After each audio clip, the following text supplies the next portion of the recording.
Well, good morning, everybody. Good afternoon. For those of you that don't know me, I'm Jonathan Coe. I'm the Vice President here at the Easton Historical Society and Museum.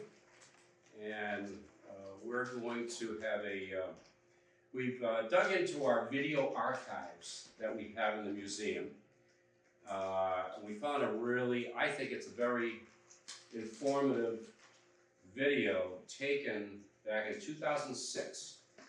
And it was one of our episodes of a Chowder and Chatter at the Easton, what they call it today, the vocational technical, I don't know, there's a different name for it. Southeastern Regional. Vocational, but there's a new name for it, I think. Really? Yeah. Anybody know what that name is? I don't. I always VOTEC. I thought it was Southeastern VOTEC, but it's something a little bit fancy with that. But it was 2006, and what they had was a round table of some Easton residents that lived back a long time.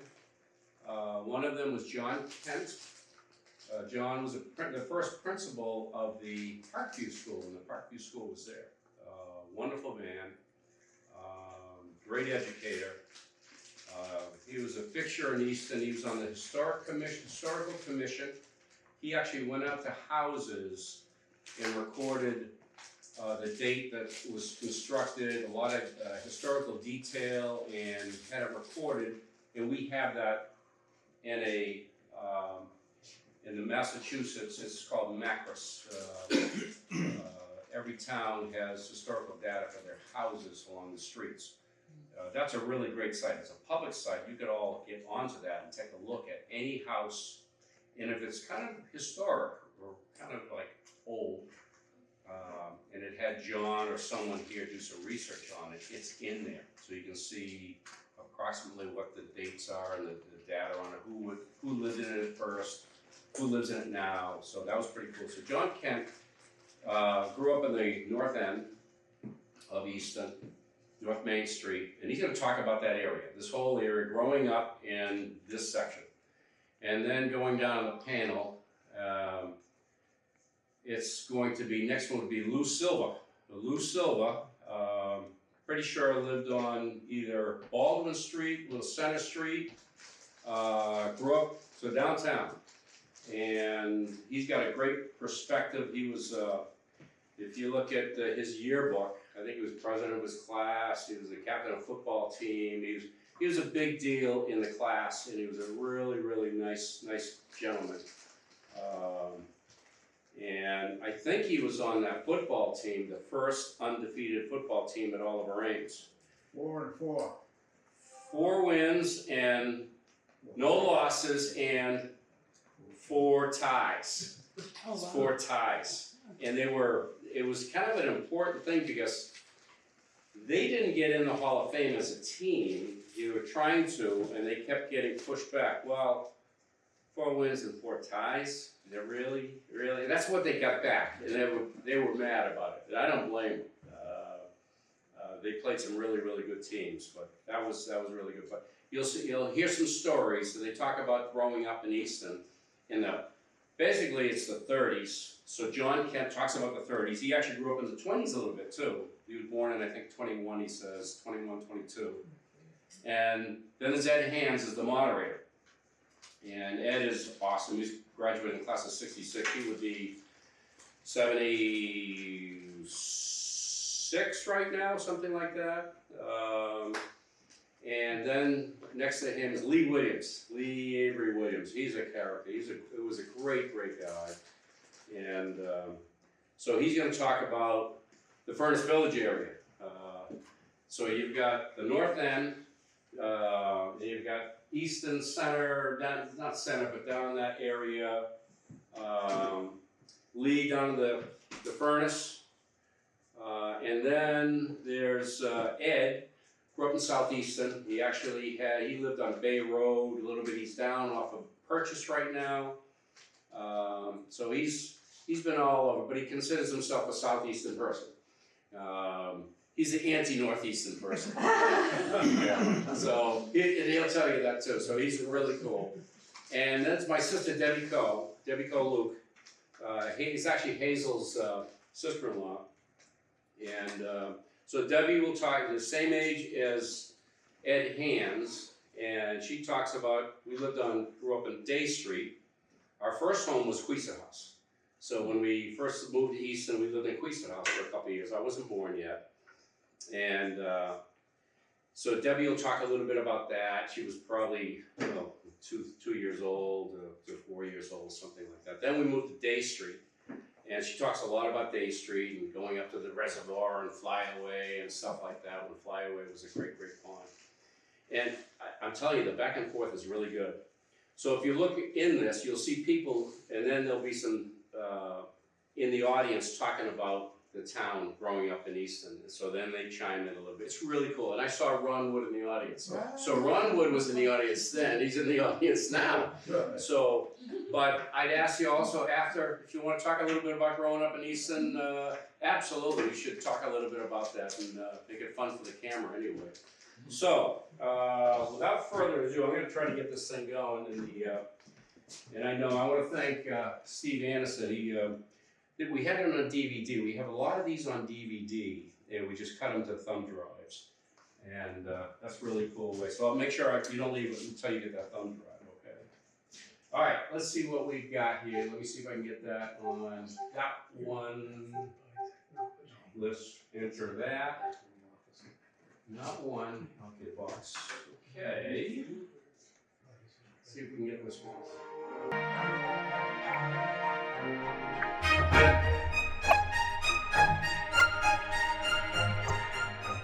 All right, at this point in time, I'd like to turn the meeting over to our moderator, Ed Hands. Okay, I'd like to continue the trend of advertising first and mention the fact that on your tables, you'll see some advertising for this Friday night, which is the NRT's annual jazz auction, and there are still tickets available. It's only $10.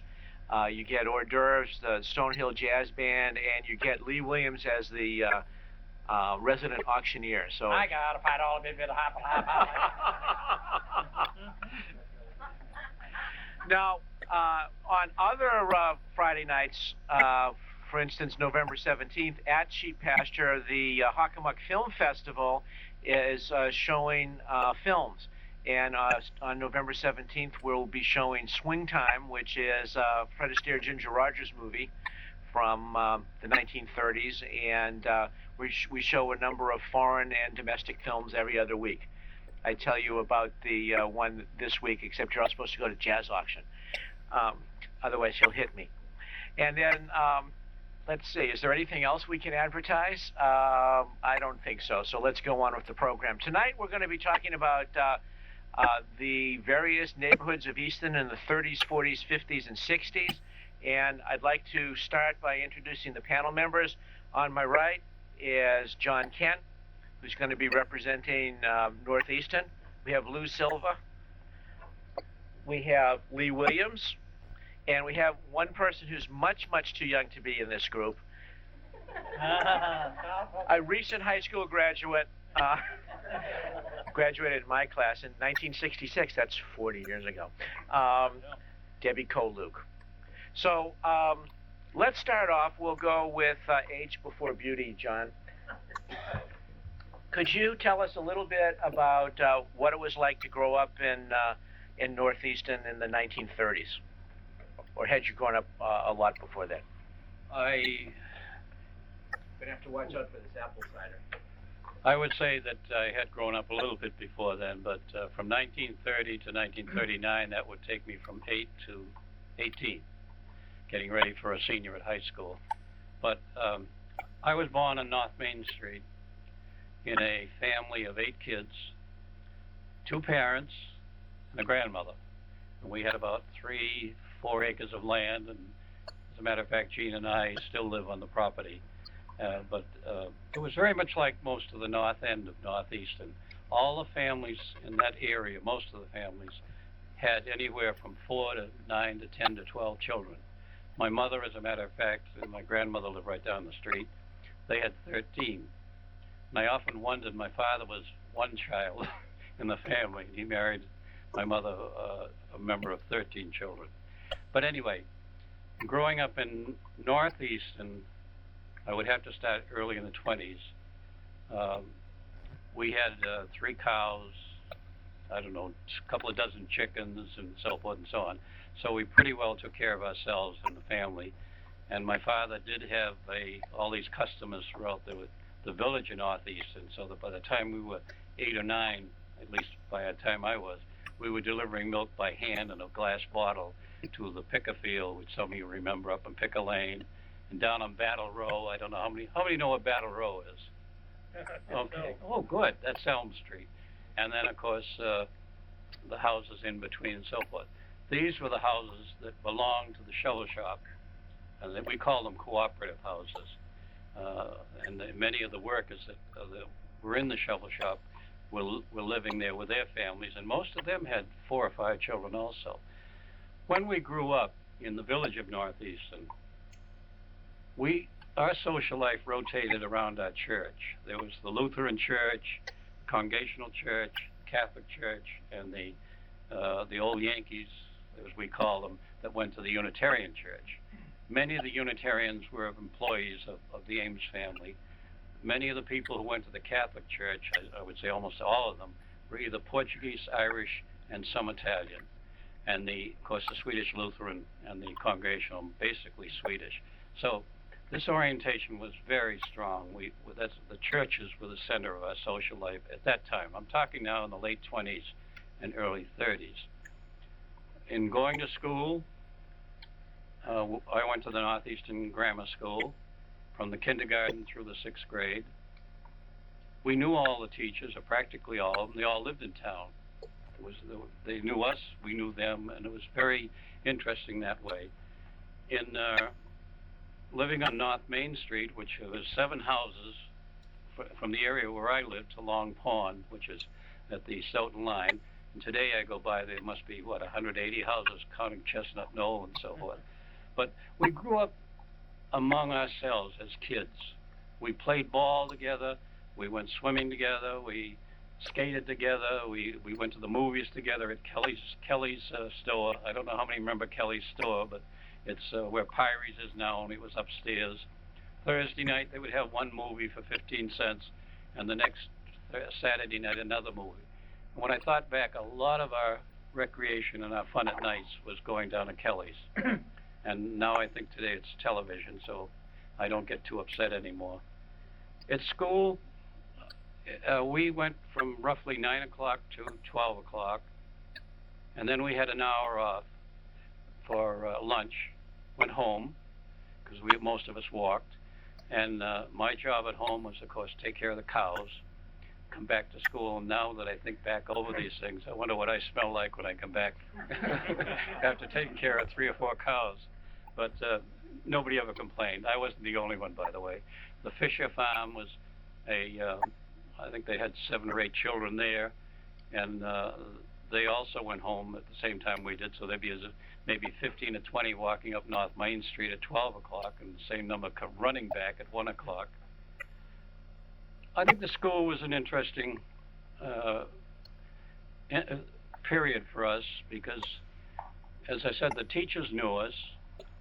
And of course, we walked through the center of the village, never thinking, as it is today, that here we were walking through all these stone buildings that the Ames has built, and the churches and so forth. And today, when I look at it, was the shovel company still going at that time? Oh, the shovel company was going full blast then, because just how noisy was that? Well, I could hear the hammer shop going about every it was less than that, every 3 or 4 minutes, kaboom, kaboom, and you could feel it sometimes.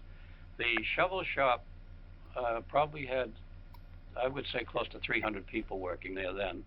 And there again, it was interesting to note that the 4 or 5 different departments were basically people from European. They had been hired directly from Europe, the grandfathers, or even the parents. For instance, the hammer shop where all the shovels are stamped and everything was basically Swedish. I forgot his name, was Anderson, no, it wasn't, Peterson was the name of the foreman there. Where they assembly the blades with the handles, John Anderson ran it, and they were basically Swedish. and where the handles were made were basically from Ireland, or Irish people of Irish descent, and it was run by one of the Wiles family.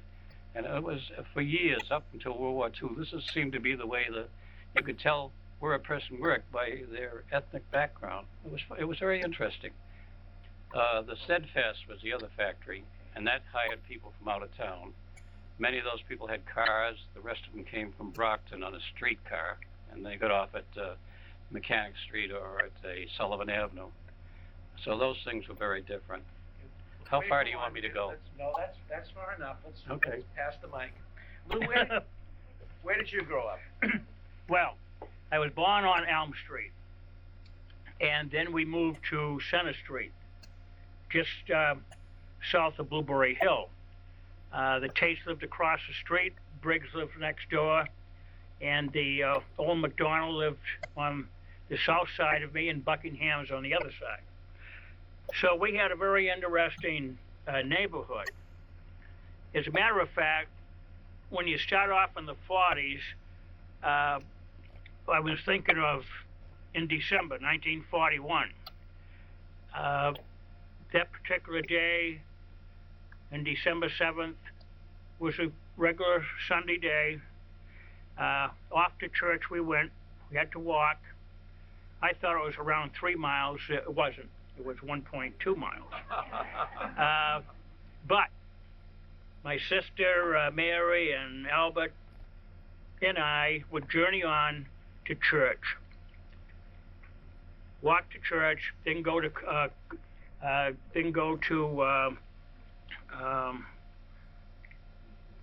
not CCD, but catechism.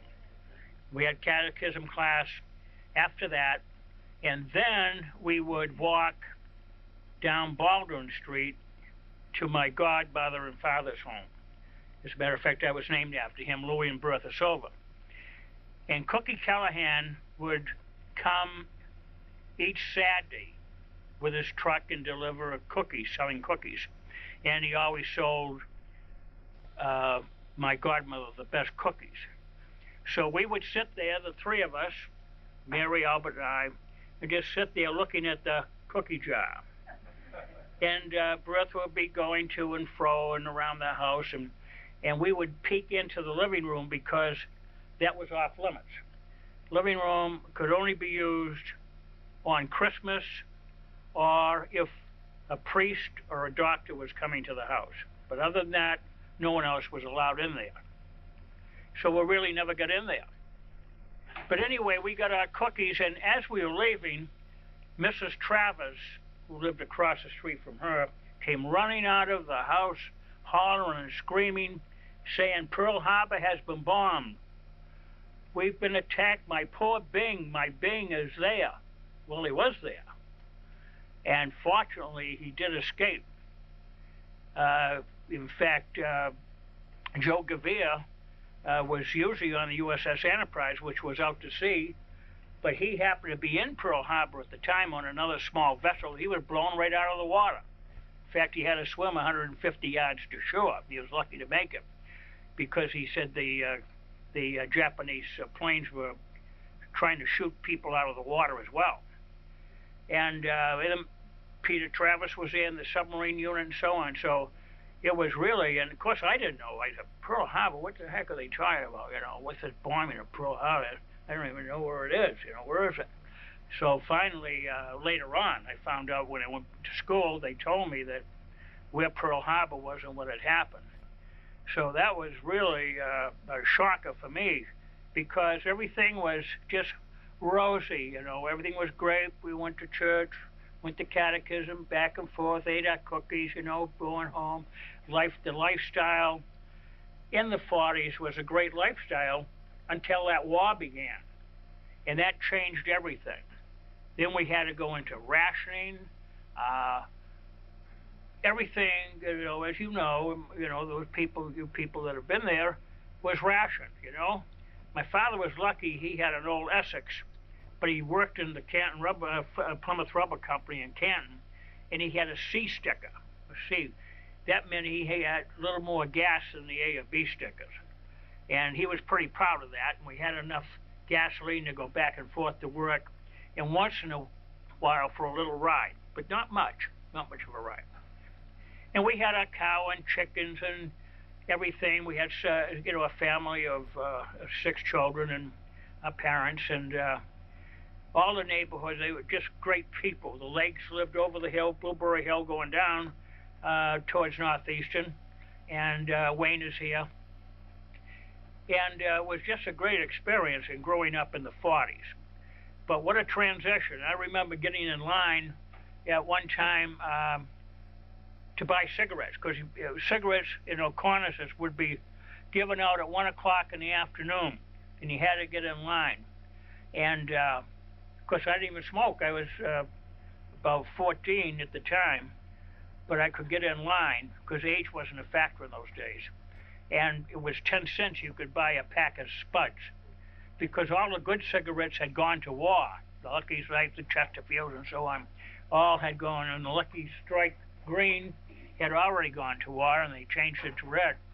So these were great experiences and great people. And as the 40s continued, I remember, going to school in the day and then going home, having supper, doing a little homework, and then walking back uptown.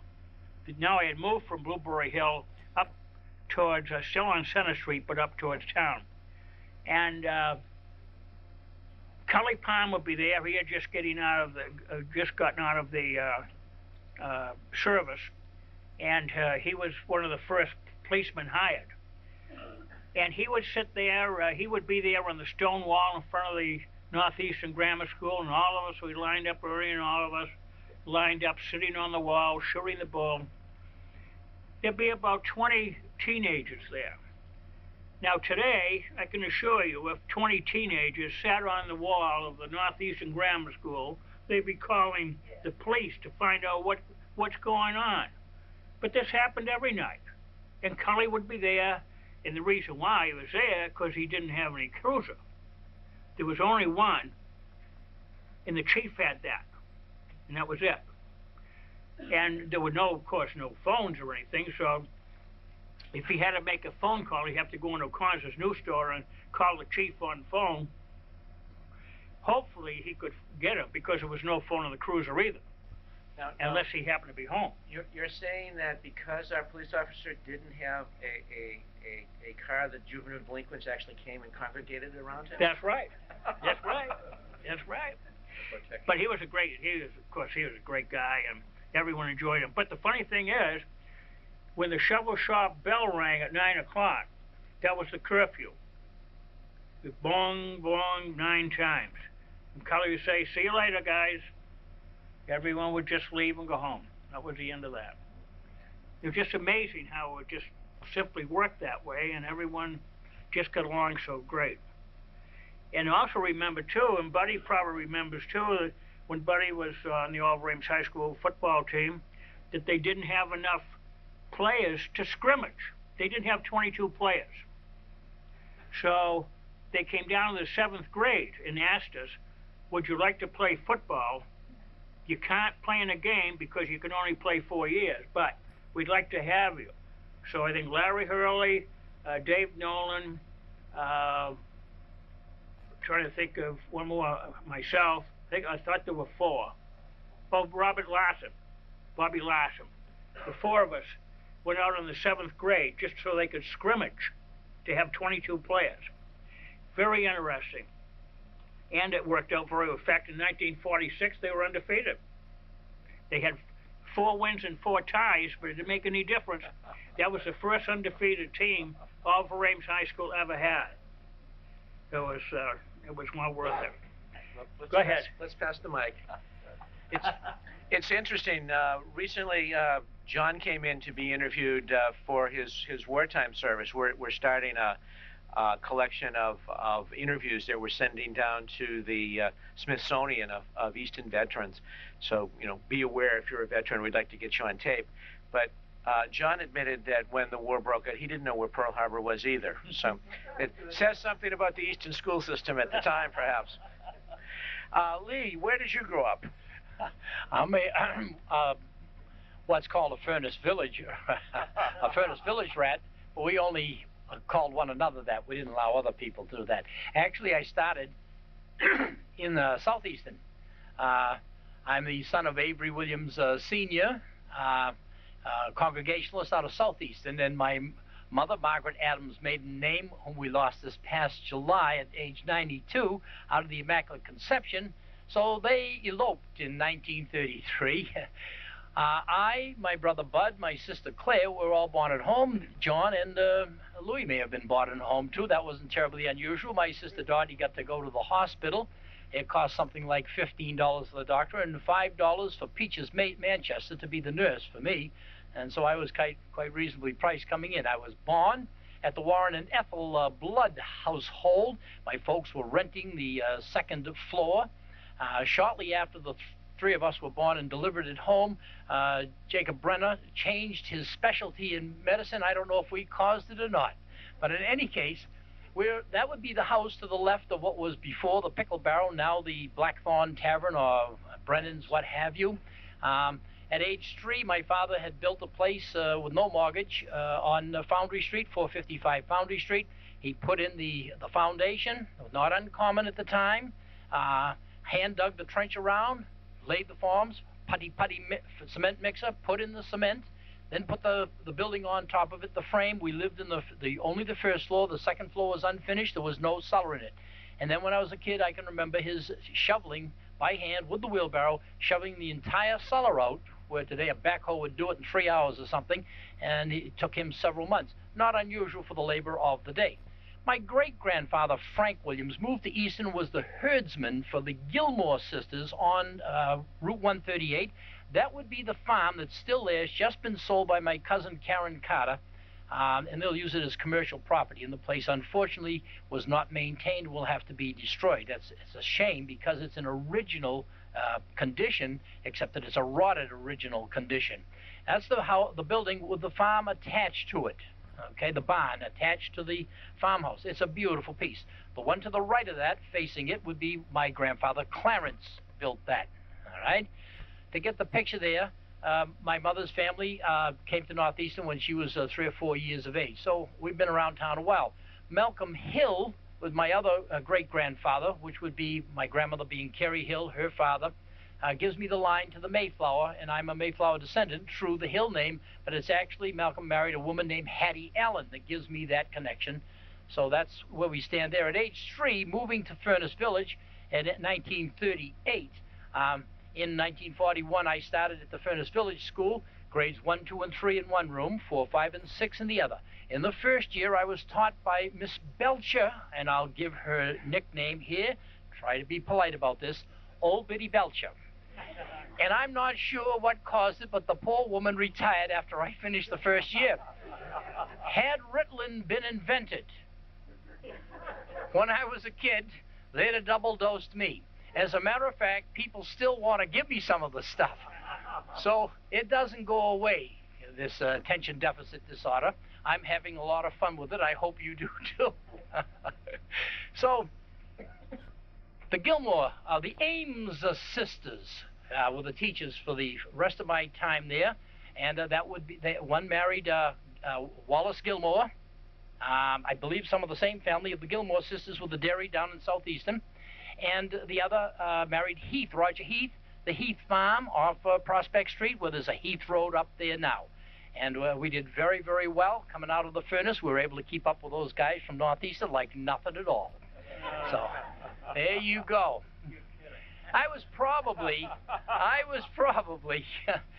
the first one amongst the group down there. The expectations were not very high for us down there, to tell you the truth. It was a poorer section of the community, sparsely populated. Remember, the population was under 5,000 in 1940, 1945.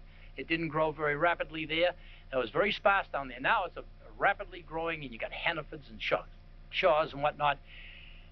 I worked for Frank Gracie, whose land was sold to Shaws, and my mother sold them the land behind it for their septic system, so that turned out to be pretty good for Margaret Adams Williams.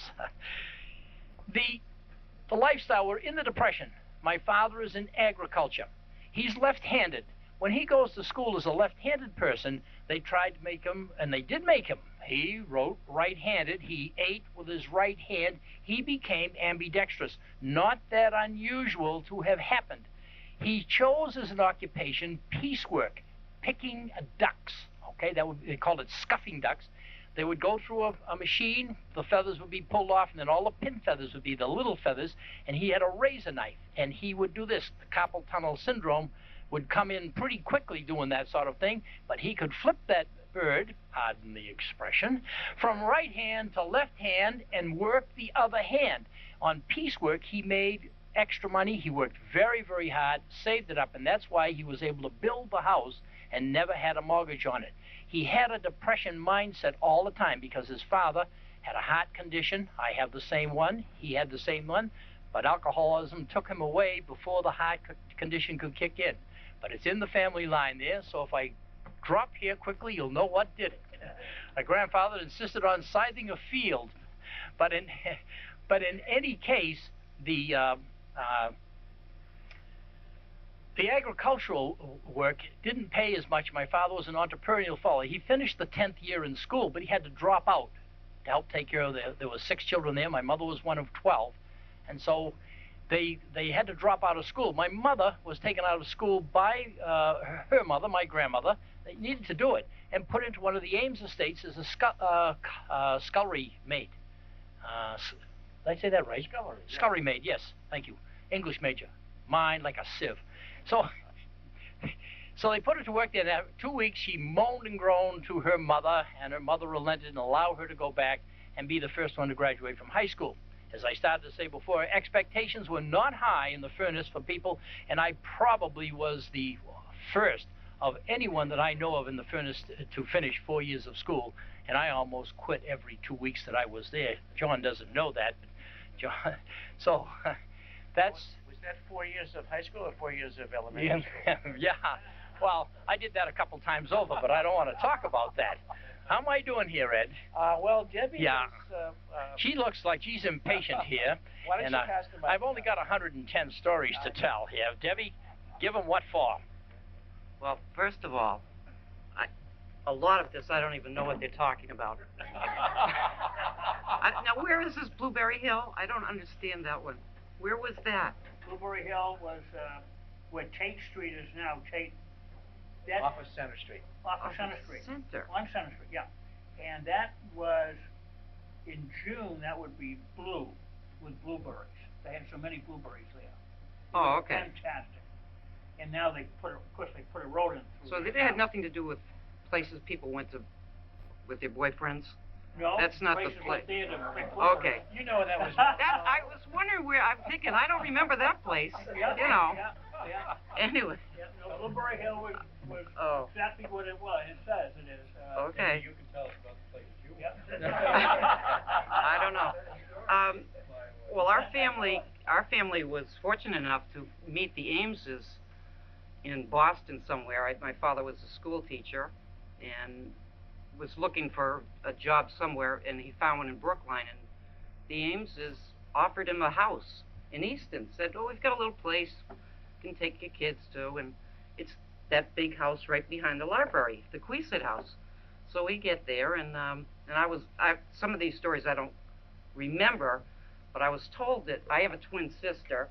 I had 3 brothers, and apparently my 2 older brothers, while we were at the Queesit house, decided to play a game with this elevator chute. They'd put my sister in upstairs, shoot her down, I'd go in, and then my brother would shoot me up. Well, at one point, I guess we got stuck, and the fire department had to come down, and a couple of, as it was, we didn't stay there too long. I think we were, I think the pond got filled in because we were fooling around in the pond too much. That was for swimming. Anyway, it was a great place to grow up, and we then ended up at Day Street near the park, which was fantastic growing up in Easton, to have a playground right behind your house, and except that I sort of burned it down. I was helping I was trying to read to my brother, my littlest brother, and I lit the bed, the little stuff underneath the bed, that thin material. I was trying to get the book, and I lit the bed on fire, and the whole house went up. My neighbors, the Cousners, he was a fire man, and he came running over, and the chimney fell on his head. He got injured. We got shipped off to, I think some of us went up to the Ryder's house on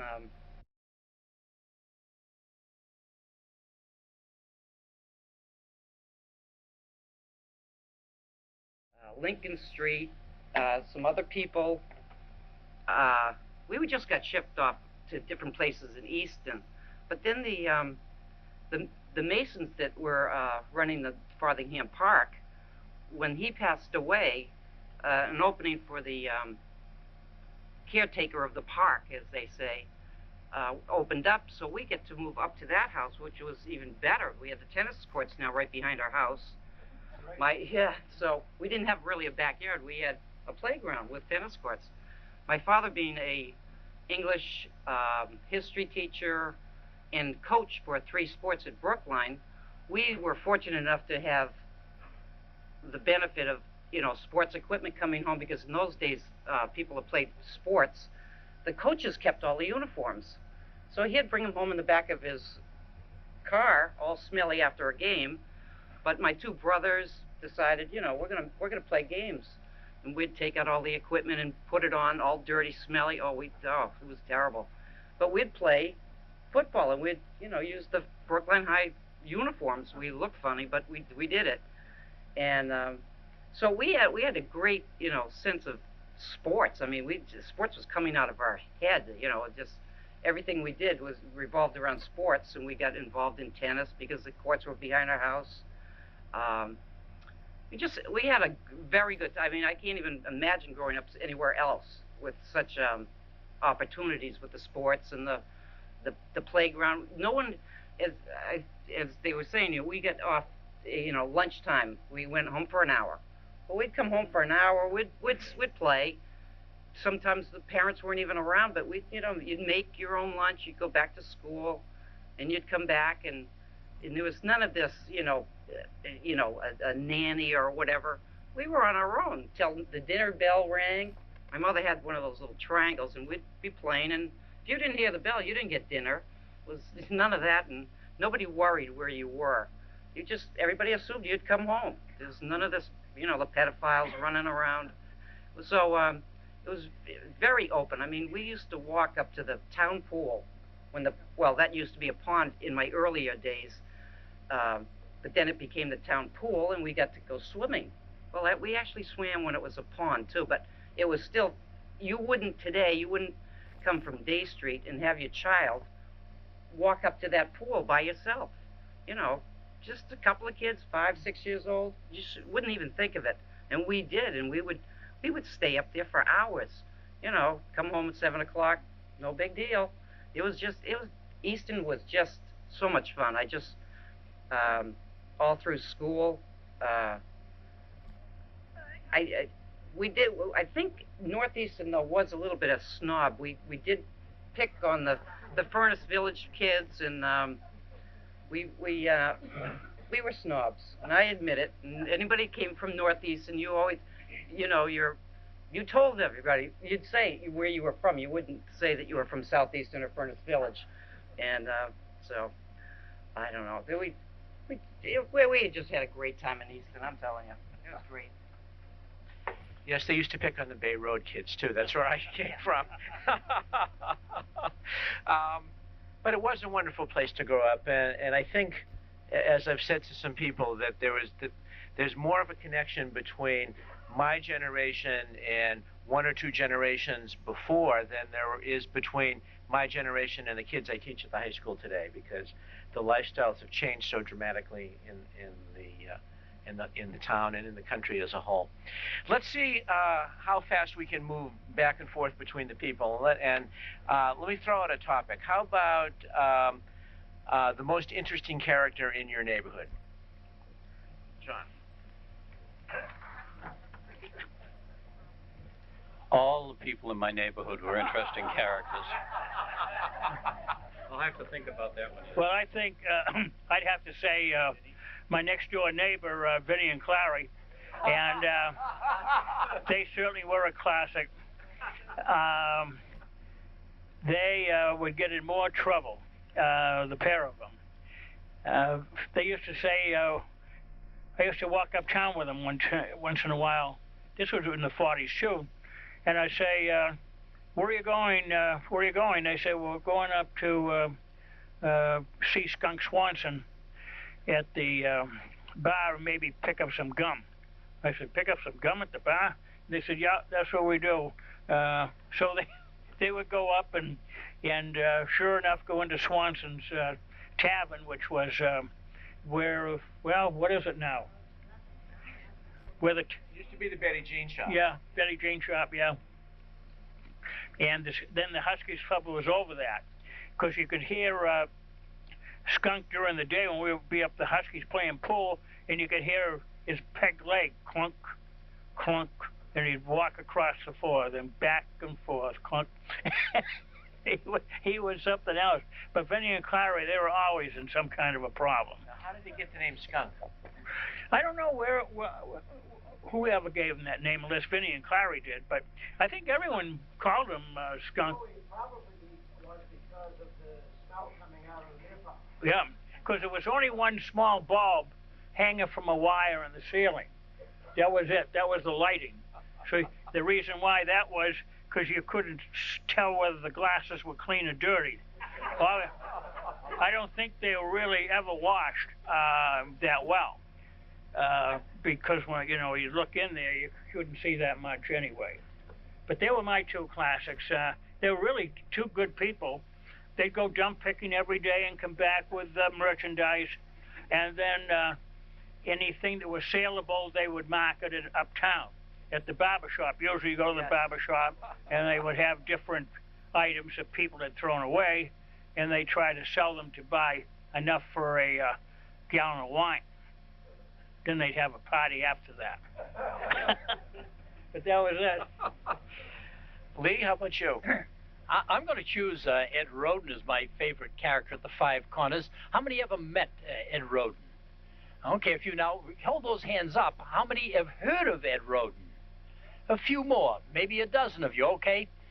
Ed had the Sunoco station at the Five Corners, and to my left on the table over here are 8 or 9 photos of the Five Corners in about 1942. I see a 41 Ford, I believe it is, in one of the photos, so that kind of dates it.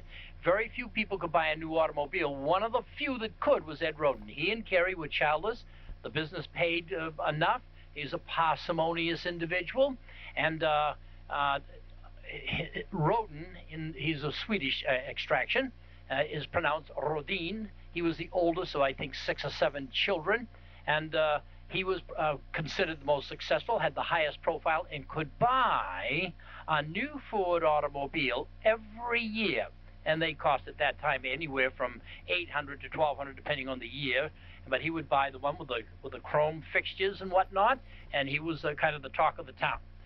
I went down there starting, at age 10, 11, 12, somewhere in there, and there was no self-service, everything was pumped, and Ed is a big man and not too swift of foot, and he didn't mind at all if one of the youngsters in the neighborhood would go up and pump the gas for him, and people bought gas at that time, there were no credit cards, of course. They bought it on the basis of $5 worth, $6 worth, $3 worth.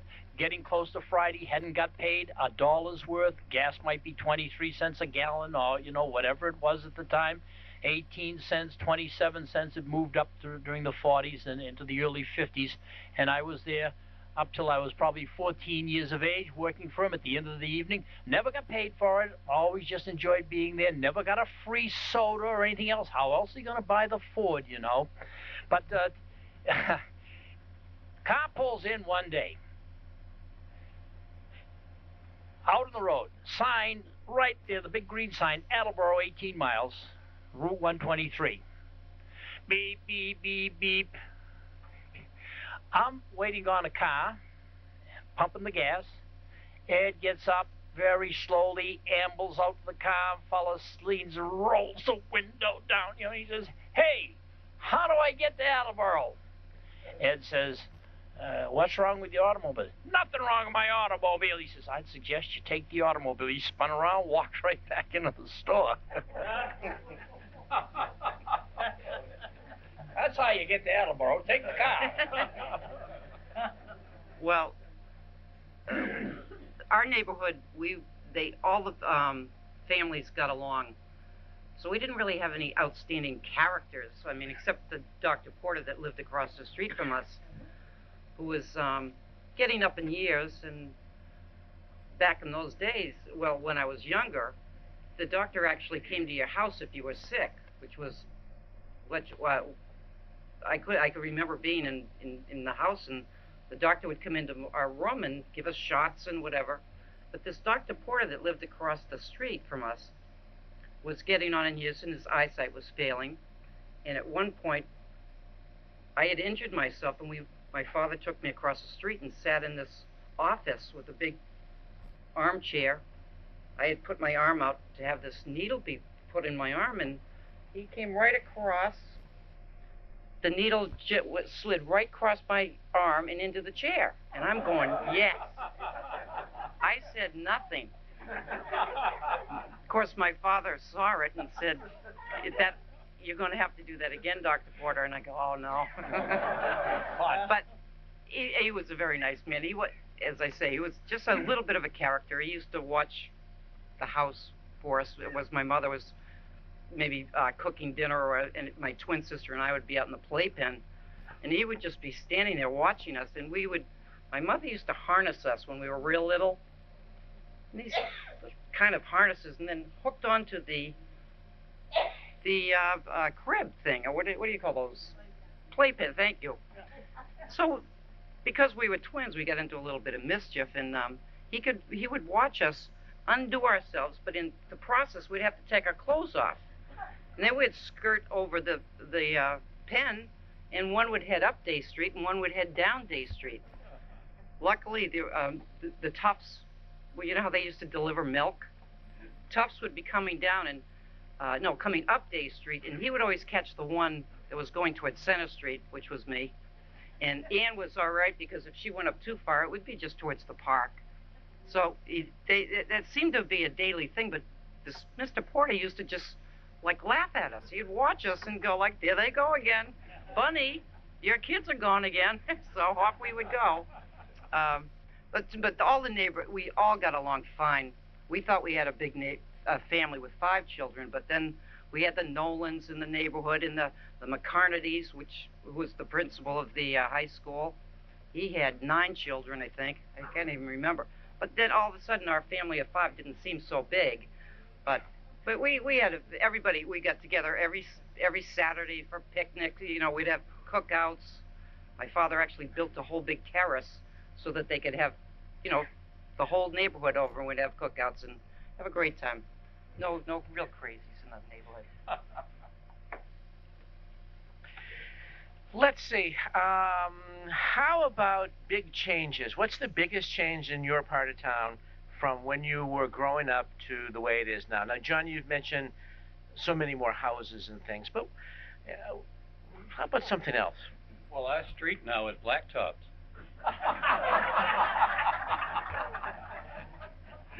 When did that happen? When my father was on the Prudential Committee. The north end, and it was also known as Egg Rock, and it was the area between the railroad tracks and Long Pond, Canton Street, and the Stoughton line. And I think we had about 8 or 9 houses there, but we had all that land to play on. Long Pond, for example, we pitched our tents right after school closed. We stayed up there, lived on the pond until Labor Day. Of course, I had to come home and take care of the cows every day, but other than that, we lived on the pond. I think there were 7 houses from where I lived going up the street, and now there are 150 something. I have no idea how many. I think 150 is very close to it. But that whole area was all woodland, and we go skiing and fishing and hunting and everything else. The big thing up in the north end, though, was the Fisher farm, right? And every fall, this was a Portuguese family, and about 9 or 10, I think, in the 2 families. But they had about, I would say, 14 or 15 acres at least, and a huge, fairly large a herd of cows. But in the fall, no, it was in August, I think, they would have 3 days in which all the Portuguese people of southeastern Massachusetts would come, and they'd have a barbecue, and it was the most fantastic thing. You know, we really look forward to that. But then also, a couple of weeks later, all the Irish would get together at the Pickerfield, and they would have a clam bake up at what we call Malus Pond then, but Flyaway, and that would go on for a couple of days. I still haven't figured out where the Swedish people went, but I think they had a big time at the Memorial Hall. Ed, can I go back to one other thing? People I remember. All right, some of you remember Clem Splain, who taught at the high school. He was a coach here in town back in the 40s, and Clem was my uncle. So when he first came to work there, he was a teacher of science, and I was in his class. And so when everybody was out of the room, I went to him and I said, "Uncle Clem, what do I call you in school?" "Mr. Splain." "Oh, all right." 15 years later, or maybe it was a little longer than that, I was teaching at the same building, in the same room, and my nephew comes up and says, "Uncle John, what do I call you at school?" I says, "Whatever you want to call me. You call me Uncle John, I guess." Well, that lasted about a week, and you know what he started to call me after that. But I told my Uncle Connie that, and many of you know Connie Splain, very blunt. And he said, "For Christ's sake, call him Uncle Clemmy. You don't have to call him Mr. Splain." Well, I think the greatest change that we had, especially in the 40s, was the lack of trains today. Back then, we had 2 tracks behind the house. Went from Boston to Taunton. And I used to go out there and I'd see the troop trains go by. And the train would be full of soldiers heading for Boston, deportation, going back into battle, loading on ships. And the train coming back on the other side of the tracks would be the German and Italian prisoners going down to Miles Standish. And it just was exciting because you'd see this train after train after train full of soldiers going to war. And then you see train after train coming back the other way with all these prisoners. It was just amazing. And, you know, along with that was all the open spaces there. I used to get up sometimes at 5 o'clock, 4:30, put my boots on, grab my shotgun, and go out, you know, hunting. And I'd see rabbits and deer and all kinds of game, but I never shot one because it was so much work after you shoot them. And my mother told me, "You bring back any poor animal that you shoot, you're going to have to prepare them, and you're going to have to eat them." And I said, "Brother, I don't know about this." But anyway, I love to hunt anyway. And I still go out. But it just seems that we have so many wide open spaces. I walk down the backyard, down the railroad tracks, down on Andrews Field, Andrews Pond, and around. It was just such a beautiful area. And down behind Joe Haskell's sand pit, just a great place just to walk. And you felt so invigorated, especially in the winter. It would be crispy and cold, and you'd be walking along, and you see all the animals going to and fro. Just a wonderful, relaxing period. And then when we got home, my mother would have breakfast, and off I'd go to school. And I'd be really invigorated going to school because I had enjoyed myself so much prior to going to school. Just a great experience. Yeah, the hub of Easton Furnace was the Five Corners, and it's no longer there. It breaks my heart. You take a look at the pictures over here if you want. There's some vestiges up around South Street, Highland Street, a little on Bay Road, Quanticut Avenue. Hope we just got the foresight to save those old buildings. That's all I want to say. Oh, pass that back over here, because I grew up in that neighborhood too. Yeah, We used to be able to walk. I lived up on Bay Road near Beaver Dam and Cross Street, and just like these guys, nobody really thought of anything. We walked all over the place, and we walked down Bay Road all the way down to what we called Hanscom's Pond and Fuller's Pond, New Pond and Old Pond, and fished there as much as we wanted to. Now you take your life in your hands walking down those streets. Nobody walks there anymore, and that's a big change. Debbie, how about you? Right up here. There you go. I've got it. Well, the only real big change that I've seen, other than there's more cars at the high school, kids own their own Lexus Infinities and whatever. I had to walk, and it's just not fair. The kids are today spoiled, I think.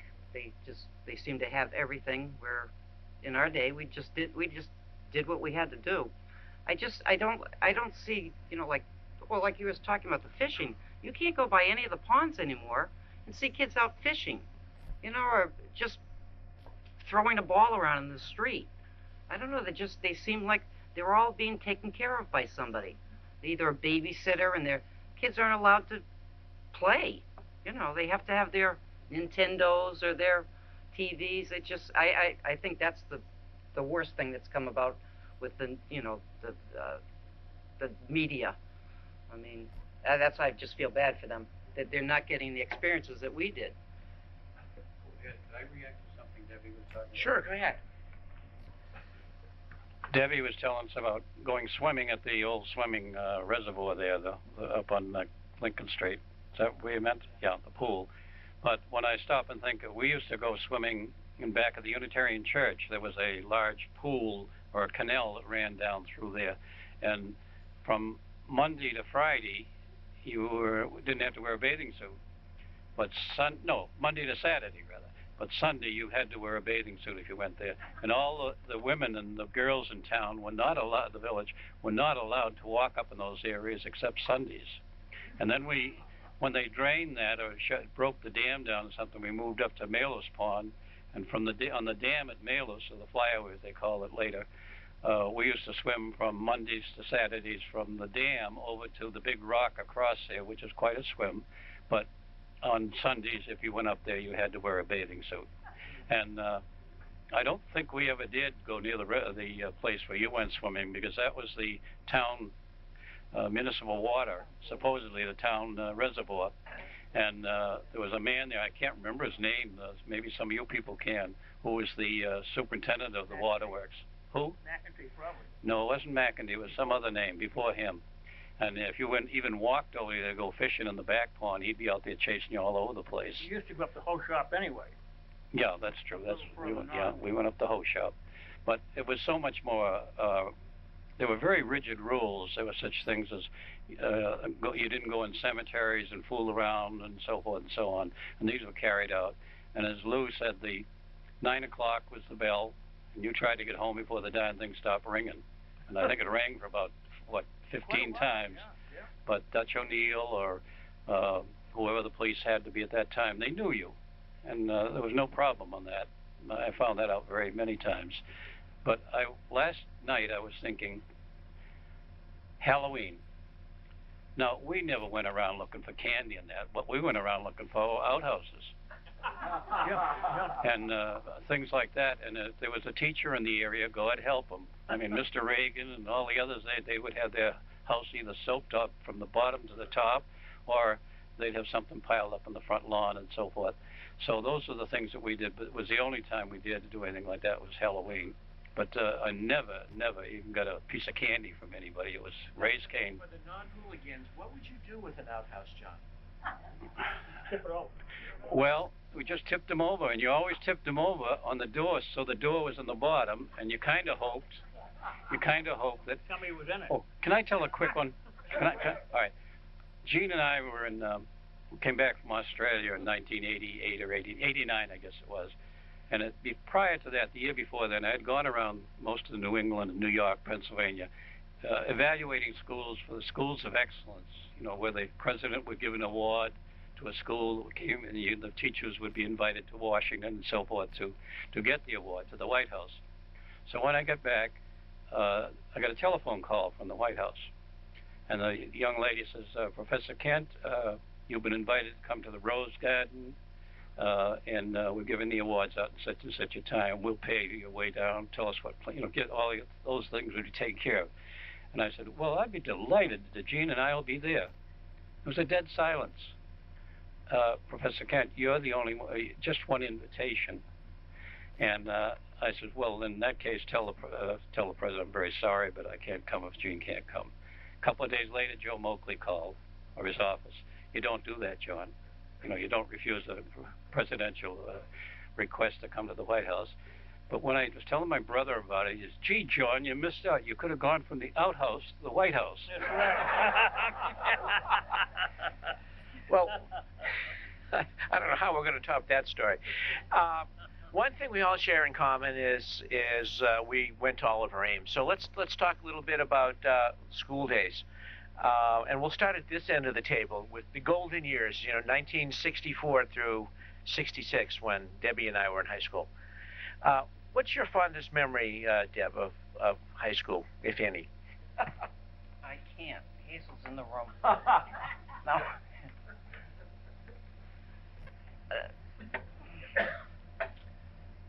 Fondest.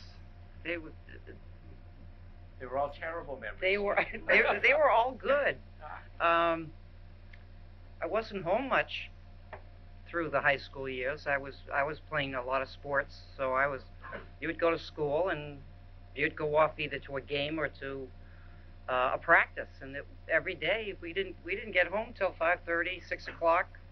Usually the boys got the gym before the girls, so the girls had to wait.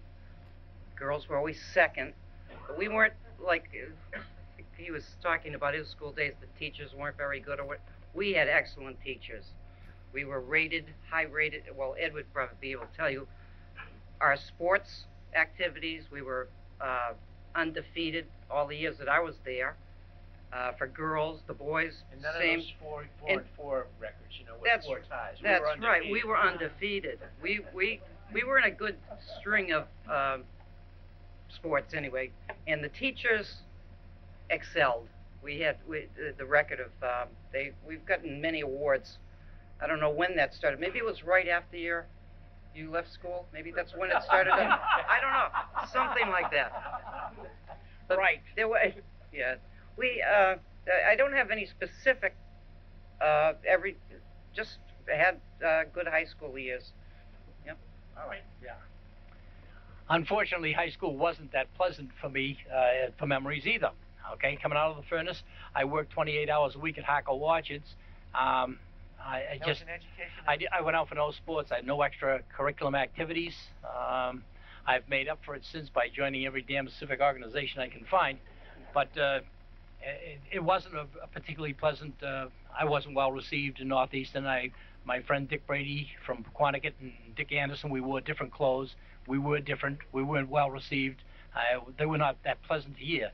I try to make up for it. Dick Bissett, I help him out when we run the class reunions, whatnot, and I've forgiven all those people long time ago. Well, I was a student athlete. I was on the inaugural golf team at Oliver Ames High School, and I'm very proud to say for 3 years I was the worst player on that golf team.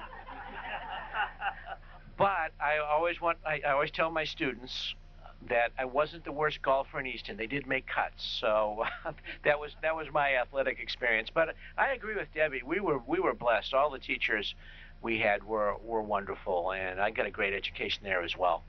Lou, how about you? Well, I played a lot of sports, but sports really wasn't the cornerstone of our high school experience. It was the camaraderie we had in our class. We had, without question, the best class I think you could ever have, the class of 1949. Because whenever there was a task to perform, Helene or all of us would get together, Ernie, Dottie, Connie, I'm telling you, we had such camaraderie, didn't we, Ernie? That everybody would get together and we would put on our best, no matter what it was, whether it was a little dance social, whether it was a class play, didn't make any difference what it was. Everyone gave 100%, and you didn't even have to ask for volunteers. If I was president of the class and I would say, we're going to have a meeting in 202 regarding, say, a social coming up next month. We'd have a whole class room full of people that wanted to assist. Okay, you're in charge of tickets, you're in charge of this, you're in charge of that, and everyone just ran with it and did a great job. So that's what I remember the most. Our class, I would have to say, we were not only the biggest class that Oliver Ames ever had, 75. We had 75 in our class. That was in 1949, and but we had the best kids that anyone could ever have. Except for the class of 1940. I think I want to remind some of you that the period from World War I to World War II, the town had roughly 4,500 people. And I think the population increased in that period about 150. I mean, it was a small town, there's no doubt about it. And North Easton Village was the center. But my experience at the high school were fantastic. I enjoyed it thoroughly. I had a morning paper route so that if I got to school as quickly as I could by 8:30, was it 8 o'clock? I forgot now what it was. At least I'd have that day. In the classes that I went to, many of the teachers were great. Those that weren't great, that I had trouble with, I had no problem. I had to stay in the principal's office most of the time. So that didn't bother the teacher at all. But in the things that we did, we had like dances, social dances starting in the sophomore year. Now, I was, what, 14 or 15 then. They were in the afternoon. We had Cookie Callahan and his 2 crumbs or 3 crumbs or whatever you call them. Yep. They were the normal group. And then the junior year, we did move up to having a night dance, but it was still in the school. All our dances, except for one prom, were conducted in the high school, in the gymnasium. And it was, we'd go out to eat afterwards, but that was the great thing, that we did all our work there. As Lou was, I was a class officer, so that became very interesting. And I had the fortunate experience of working with Tippy O'Neill. Many of you probably remember Tippy. He ran that garden center over there in Stoughton, Brockton line. Very, very good planner and did a lot of work. Sports, I played football and track. I did very well in track, both locally in the whole league and also statewide. Football, we kind of fell apart because some of you may remember September of 1938. We were down the park playing football. Somebody threw the ball, kicked the ball up in the air, and it took off and landed somewhere over in Day Street. The hurricane started. Right. And many of us never came back to the school for almost 2 weeks. We went to work. I remember I was working for 2 weeks at one of the local places, and I made $12.50 before the principal sent someone over and says, get back to school. But we lost about, I would say, 12 to 15 of the boys never came back. They went to work either in the shovel shop or the Plymouth Rubber or the Steadfast. And it was too bad because this really cut our class down to about 60-something kids.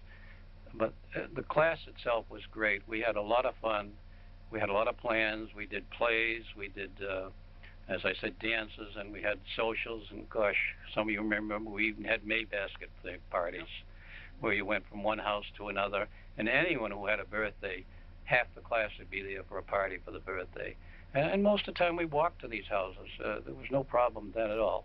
Alcohol, no problem. Cigarettes, okay. We were hiding cigarettes in the stone wall on the way to school or the way back and smoking them, picking butts up or something like that. But other than that, there was no great problem as far as the social part goes. Did we pair up? Yes. There was a great deal of, if you went out on a date, there was usually 5 or 6 or 2 or 3 couples go together rather than separately and go to a dance or a show or wherever you did go. And then, of course, it was off, get an ice cream or a soda or something. But it was very close. The classes were very, very close. World War II come along. Gosh, what happened? You know, the whole thing fell apart.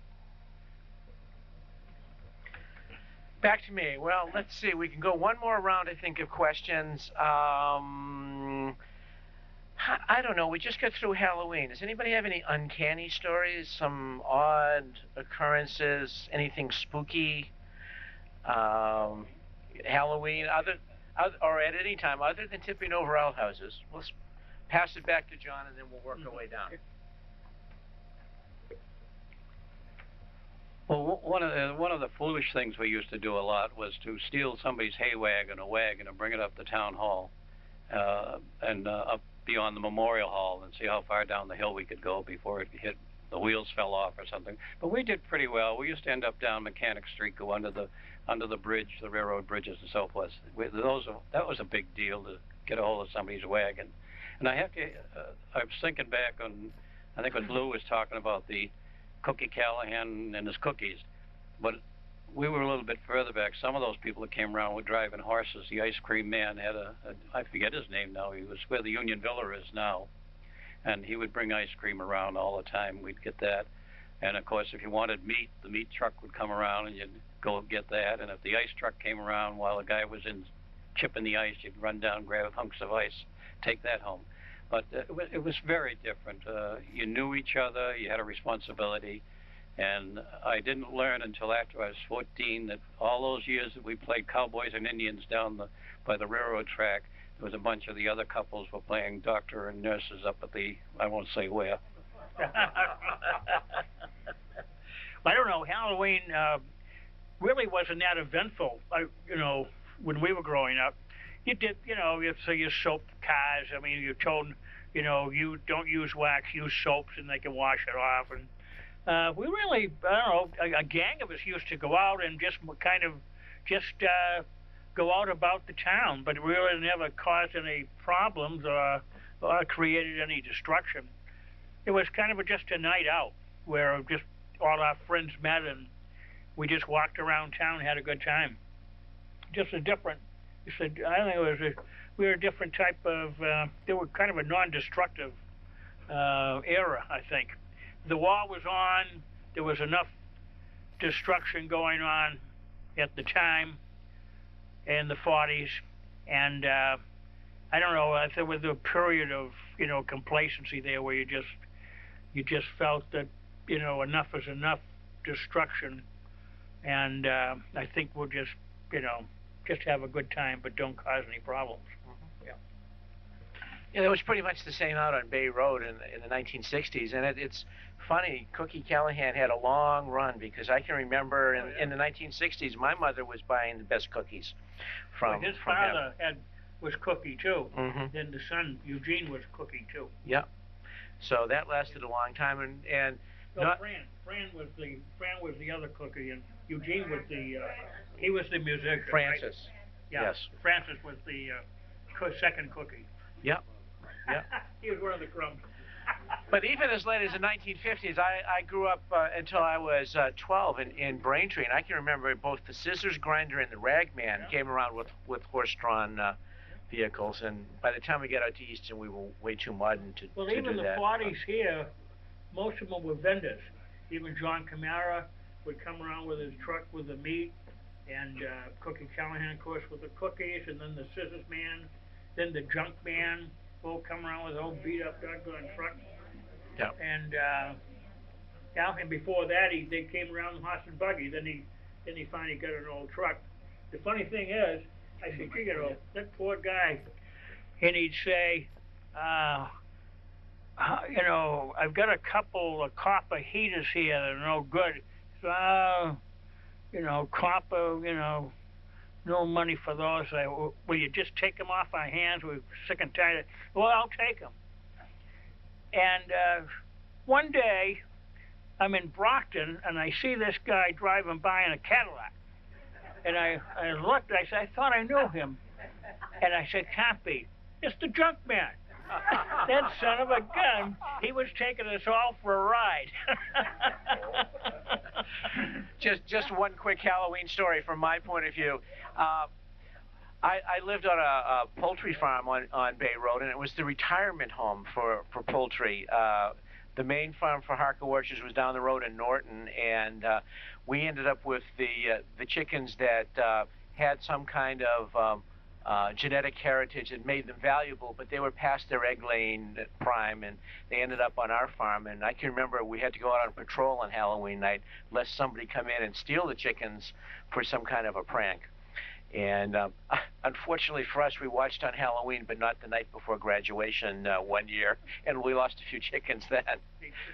Oh yeah, I can tell you where they ended up, but it's not good for mixed company. Here we go. I worked at Harker Orchards with Bert Hands, Ed's dad, and a fellow named Wally Bullock. They came in out of Holbrook at the time, I think it was, and would pick me up in the morning before I got my own automobile. Halloween was not that particularly special in the furnace. The houses were quite a ways apart from one another. We might walk 2 or 3 miles to do our collecting of things. There were no costumes bought. Those of you of my era know that when you went into a house, especially in the furnace, the people would have an oil burner stove there, and they would heat the kitchen with that. Some had central heating, some did not. Some of them simply heated the kitchen and dining room in the winter, and the rest of the rooms, they opened up a door upstairs if it was not too cold, and other than that, you just stayed in the cold with a nightcap on and toughed it out. But we would take, my mother each year would take the cork stopper and put it over the flame, probably stick a fork in it or something, hold it over the flame of the oil burner, smudge up our cheeks, and we were a hobo every year, that's all. She might put my father's hat on me one year, or my brother bought another year, my sister, whatever. We were all hobos, and we went out that way, and she would take a sheet or something and wrap it around our head or a pillowcase to make a turban or whatever. She'd make up something that nothing cost, and we did that every year. I get lipstick on, you know, and some eyebrow stuff or whatever it was. That was the costume. And it still looks good on you today. Yeah. In our neighborhood around the Frothingham Park, well, Stephen will probably remember too, we had the best neighborhood. We wouldn't just take a little bag, and we never bought a costume. We always had to make it. We would take a pillowcase, and we would start. We'd go right downtown, go to O'Connor's, Crane Drugs, go all the way up, you know, Lincoln Street, would come down. Then we'd just start doing the up and down every street, all the way down Center Street, till we get to the monument. Then if we were really good, we could walk up the Bay Road, but we not usually. By that time, the bag was so full. It was good though, right? We had got a lot of candy. We would get back, and then all it was, we'd get back and pour the candy out in the bed and just start, you know, throwing away all the apples. We didn't like apples. Going for the good candy, checking it out, and then trading. We just had the best time, you know. But we did. We really pigged out with the food. But we did have. I don't know if it was on Halloween. Who was the man that did the hay rides? Tommy Williams. We loved doing that. That was fun. Well, I mean, obviously I got into a little trouble, but I would never throw eggs at any, you know, houses or anything. But we got nabbed one time coming down Sheridan Street. Me and a couple of my neighbor, Chrissy and Rainey, we went up to this house. We rang the bell. I think it might have been was it the Freeman's house? I don't know. We, you know, innocently, we were just going for the candy when the boys out in the street decide to throw the eggs right past our heads, and so as soon as the person opened up the door, in comes these eggs. So guess who looks like we've set them up? We are like, oh no, felt terrible, but that was my worst Halloween night because, you know, as I say, I got myself into my own troubles, but I didn't want to do that one. That was terrible. We had some good times though. My students were convinced yesterday that no one under the age of 18 was allowed to buy eggs in Easton on Halloween yesterday. So There was a few towns that weren't selling. I know, not here in Easton. No, commerce takes over all. That's it, but I'd like to open it up to the crowd. I see a lot of faces from all sorts of different places in town. Would anybody like to share a story with us about some other spots? Yes, ma'am. Louis, do you remember Manny Morgan? Yes. Okay, Manny Morgan. Behind the junior high is the swamp, and it's called Manny Morgan. Right. Well, I lived on Spooner Street, and we're in any street, past Spooner Street. And this hobo would come from the tracks from somewhere, walk up Spooner Street with a knapsack and a big beard and scruffy looking, and he'd come up here and he'd pound rocks. And rocks. Yeah. Oh, yeah. Little, Yeah. like Yeah. this. So later on in life, I went up to the swamp and used these rocks. I know what. I mean,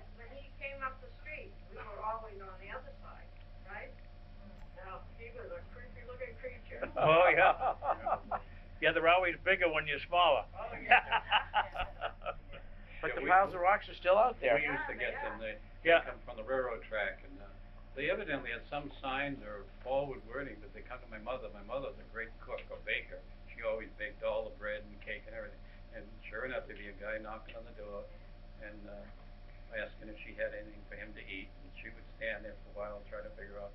And then she'd give him something to eat. Then he'd go outside with a rock and mark something on the road. And sure, and a couple of days later, there'd be somebody else wandering by. Unbelievable. Yeah. That's gone now with the railroad Yeah. tracks. Yep. But they were just people who rode the trains. Oh, yeah. Yeah. How about somebody else? Yes. We want you to know there's an Eastondale. We've lived there all our life. Yeah. Now, where is that? What street? Pine Street? Turnpike Yeah. Street.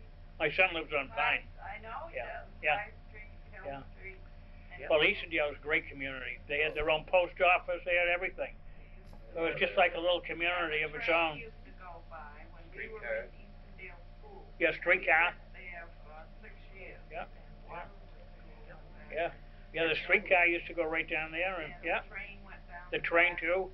Yeah. And then they had the community club, met in the Eastondale School, and that was all the people in our Yeah, area. They yeah. had with parties. Now, if I remember, the streetcar either went under the railroad track or over it. I forgot The which. train, we had the train, we didn't have the streetcar went No, down. the train went toward West Bridgewater. The train went over Turnpike Street, it dipped Yeah. down, Sit down. just below where High Street is. And the train used to stop at Howard's store, Yeah. which is now the nursery. Yeah. Yeah. And, Yeah. they had the cars out back there. Well, that train used to cut across 138 to Ross Hill. Up on the cars. This young lady is too young to remember, but from historical research, that's one of the only places in Massachusetts where the train did cross over the trolley. The trolley had disappeared by the time you guys came along, I would imagine. Now, if you look around town where the DPW put up monuments and so forth, you'll find these great big granite blocks, and they came from there. They kept them. There's one at what's the name of the park up there in Lincoln Street? Militia Park. Militia. Yeah, and then they're all over, a couple of them all over the place. And I was good buddy with the class president of our class in high school, and we had excellent sport records too, didn't we? Then we did. Championships. Great coach, fun spring, John mentioned him earlier. Yep. Van there, Jack Mason. We had a outstanding. Yeah. I don't want to take Ollie over here. He might have a tough story. Well, we had good sports, but I liked other things too. I liked, the whole class participation. I thought that was even more important, Because sports, you take 11 people or 20 people, and that's all that are involved in that sport. But when you take the whole class and get them involved in other kinds of things, I think it makes a big difference. And it impacts them too, because you talk to the same students today. We have a class reunion every 5 years, and they're still the same way. I mean, they're great people, and they can't do enough on committees to get the thing rolling. Just great. And we had excellent teachers. Miss Foster was one of my favorites. She was very strict. Yes. She was very strict, and those are the ones you learn from. She was good. And Miss Grant. Could you hear her clippity clopping in the rotunda heading for a room there? What, 101? Was it 101? Sure, Ernie. Someone wants to recall one time, take a walk up to Northeastern Grammar School today and see what it looks like. Oh. So all you guys that spend time in Miss McFadden's on the white benches are still there. Yeah. The Historical Commission made sure that they get left. Oh, we have a white bench story. Here we go. Oh, the white bench. I spent some time on it when I was there with, what was her name? Miss Stone, Biddy Stone, and then Miss McFadden. But I went down there when I was the instructor at Bridgewater. We assigned student teachers. So I'm up there I went up there to talk to look at one of the teachers who were taking one of the student teachers. And they said, well, you'll have to wait here, Professor Kent. So I went over and I sat down on the bench. And on the other side, there were two benches, one on each side. There was a young boy sitting there. And I said, oh, what are you doing here? He said, well, the teacher sent me down here because I've been so good. I'm supposed to help the principal today.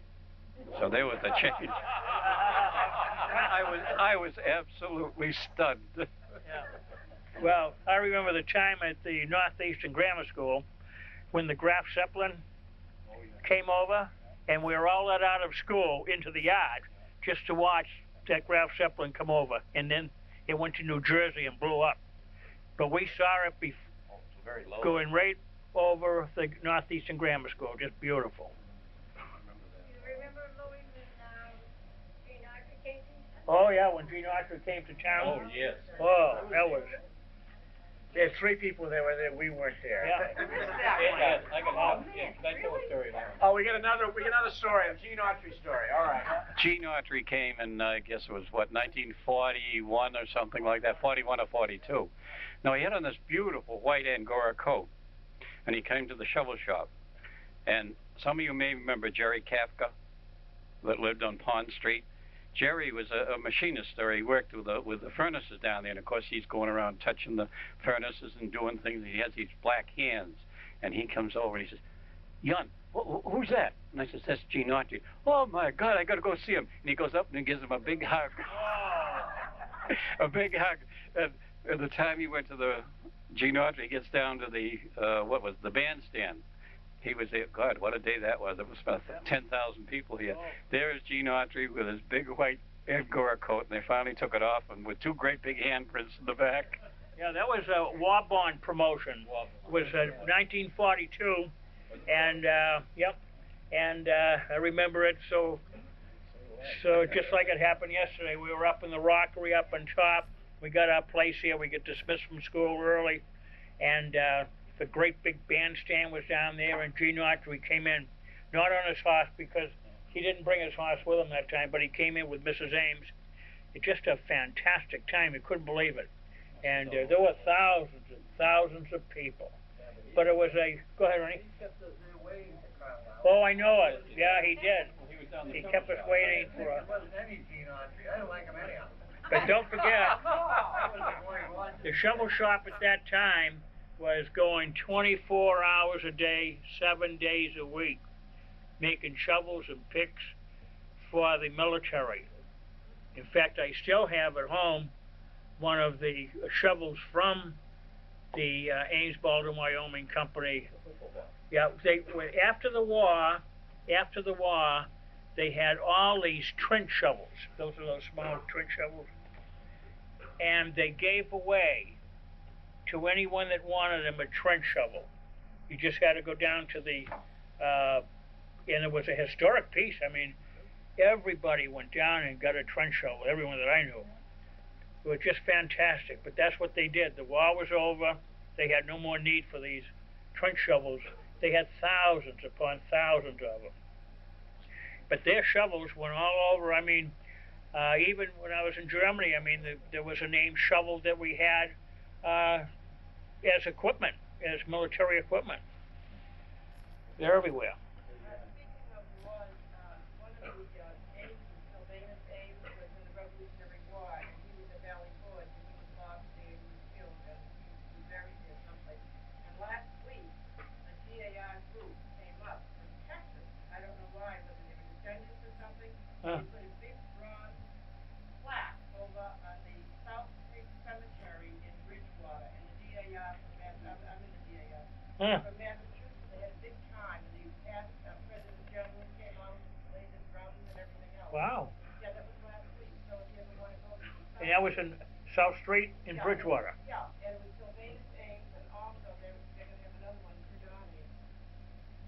But Wow. he was not buried there, because they don't know where he's buried, but they said most of his family was buried there, but I'm so stupid, I said, oh, there's the Ames, the Ames family in Easton, like, oh, I can figure out who that is. Well, the Ames is pretty well, because they don't know the world, but I mean, I don't know whether they were relatives or what, but these ladies came all the way up from Texas, the DAR chapter. From Texas, huh? And they brought the bronze plaque, the great big Wow. one, it's still there. Huh. And then they got us all out to dairy, something, they have those bars. Yeah. Wow. Nice. Interesting. Yeah. For the younger folks in the audience and for Debbie and myself, we want to mention another cowboy. This week, Rex Traylor is going to be at our cable studio on Friday. He's 85 years old, if you can believe that. Rex Traylor, one of the pioneers of television in Boston, along with Big Brother Bob Emery, who's great guy. yeah, and he's going to be interviewed. And we'll be on the local channel soon. Wow. Anybody else have anything to share before we break for refreshments? Ernie.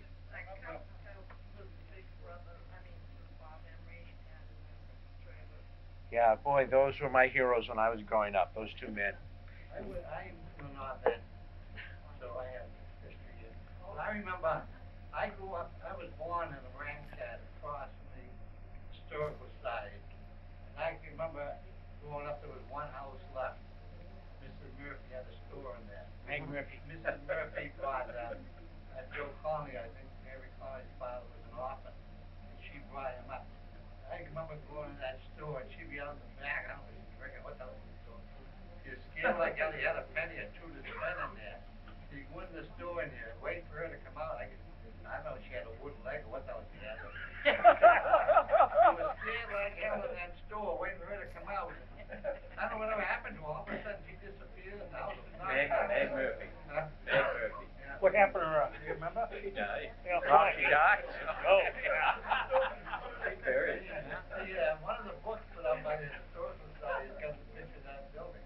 It had That's a right. barber shop on it, where they talked about, guys waiting to go to get the train, go there and get a haircut before the train came, or shave, whatever. Yep. Well, those were two little sheds, like, right across the railroad track. And there was a barber shop, Murphy Barber Shop, and then right next to the candy shop, and then the Ramcat was, they were Later, on the when I side. grew up, there was those barber shops were gone. What was Yeah. that gate tender's name? Pete. Pete. Big Pete Peters. Big Pete. Yep.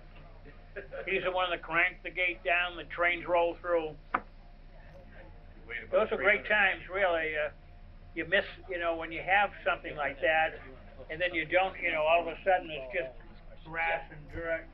And Well, you I gotta you have say the first hour. what it was Yeah. and what it is. Just amazing. Okay, we have to close now. You guys, we have you and the lady in back of you. When I was a kid, we've always had parades in Easton on Memorial Day and Veterans Day. When we were in grammar school, we had to be in the parade on Veterans Day. We used to go down from high school down to Main Street to World War I Monument and then back up. And that tradition has been going on.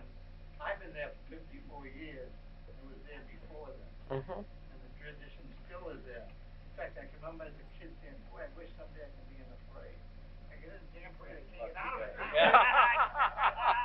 The point I want to get, there's another one coming November 11th, a week from Saturday. Right.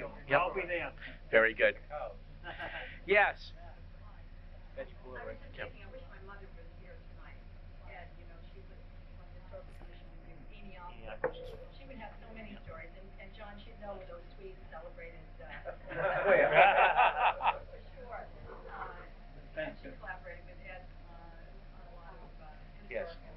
And she shared some glug with me at times also. And some glue, yeah. In fact, I still have some.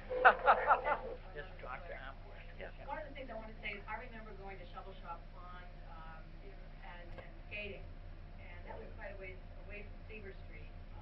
We'd go all the way down there, and Billy Ames, we grew up thinking the Ames were God, right? And they were our deliverers and so forth. And so we used to entice Billy Ames to come out and skate with us, and that was wonderful. He was just one of us, and he's still today. Contributing a great deal.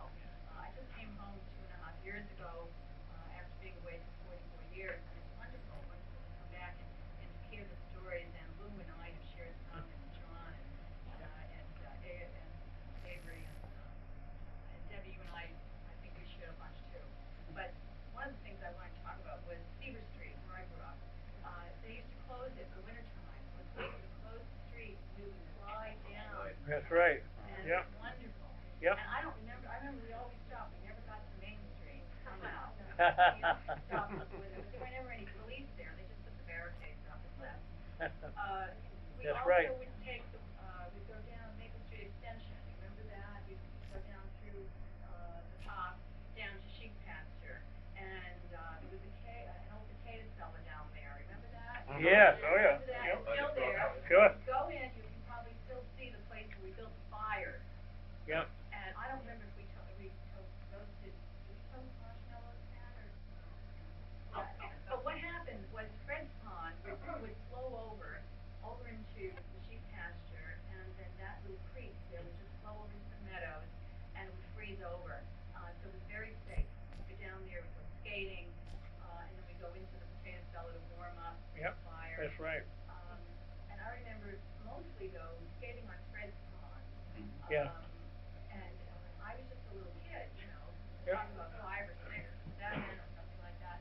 And my mother didn't accompany me down there. She didn't accompany me to the sheep pasture. We all went, a bunch of Sure. us kids in the neighborhood. Yep. We'd go down there and skate. We'd skate all day. We'd bring I remember putting a milk.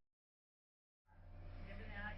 And then you take peanut butter and jelly sandwiches or butternut or peanut butter and marshmallow, and you go down and you skate for the day.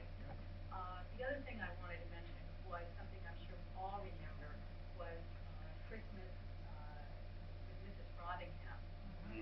Nobody mentioned that. How many That's of you right. remember getting a gift Oh, from yeah. Mrs. Frothingham? Oh. Yeah. Wasn't that something? It was And amazing. It was amazing, and all the classes would, and remember, some of us, I was in 7th grade when Joe Giordano was a senior or junior, so I knew all those kids that were 5 years older than I, because we were all in the same building, which was my mother's high school, the yellow building, you know, Right. Lincoln. We would go, the classes, we would all assemble in our classes, and we would go up, and we'd be Christmas trees, Santa on the right, and Santa on the left, and Mrs. Frothingham would be in the middle, and we would come up from boys would come up from one side, the girls from the other, Yep. and we would get our gift from Santa, we'd take it out of the bag, and we would go over to Mrs. Frothingham and we'd shake her hand. Yep. And that was quite something. And she was this tiny little lady. She was just such a lovely person. Yep. She was an aide, and she married Mr. Frothingham. Yep. All of the sixth grade, Yeah. sit up in the balcony, and they had all some Yeah. type of a song. Oh, that's nice. Their veterans entertained. Yeah. Uh-huh. You remember Mrs. Frothingham? Oh, you didn't? No, not Oh. me. I didn't come until No. after her death. No. You see, that made a difference too, when we had the 7th through the 12th grade in one building. You really knew everybody. You knew everyone practically in town because it encompassed, such a wide range. And you just got to know everyone. You see them day to day, and you became friendly with them, whether they were a senior or in the 7th grade. Didn't make any difference. Everyone socialized well. It was just great. All right, folks, we need to end this. Please keep talking to each other, but enjoy the refreshments. We have cider and munchkins. And on Veterans Day at the open house, the 12th, the day after Veterans Day, we're planning to have entertainment food-wise that comes from recipes from cookbooks that were ration cookbooks. Oh. So how to save ration points by, making cakes or cookies without any sugar in them, things like that. Yep. Come down and try out some of the old-fashioned recipes. Coupons or I don't know. Thank you for coming tonight, folks. Zero wasn't bad.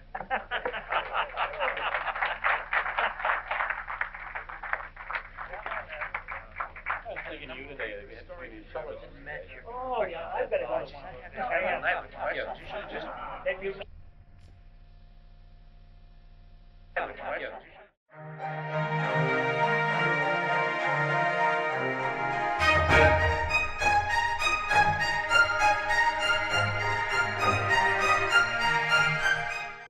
What do you think? Pretty good? That was pretty awesome. I think we're taking a little break here. If you want to get some refreshments and stuff, if you want to stick around, great, please do. A lot of things, they talked a little bit about a certain person. I think they talked about Cookie Callahan, didn't they, a little bit? Yeah. Cookie Callahan's trumpet. He donated, or somebody donated that, and we have another trumpet. I can look at that again. Who was the other? He talked about there was Cookie and somebody else had a. His brothers. Was it his brother? The crumbles. Yeah, on something, yeah. Because I have the other one too. But this is really cool because Cookie Callahan and his Eastonians. T.Y. What's that? What's T.Y.? Thank you. Thank you? No. Ty? Maybe Ty? I don't know. Yeah. Hey, a couple new things we have in the museum. We had donated on the door. We had all the second graders here this week.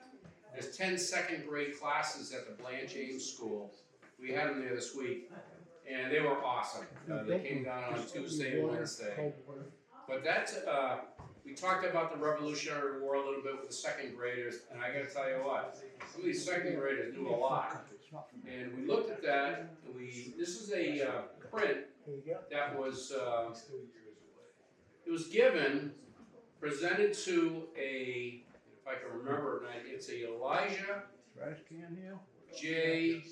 Morse at for Camp 118 in Eastondale, and that was actually before the GAR,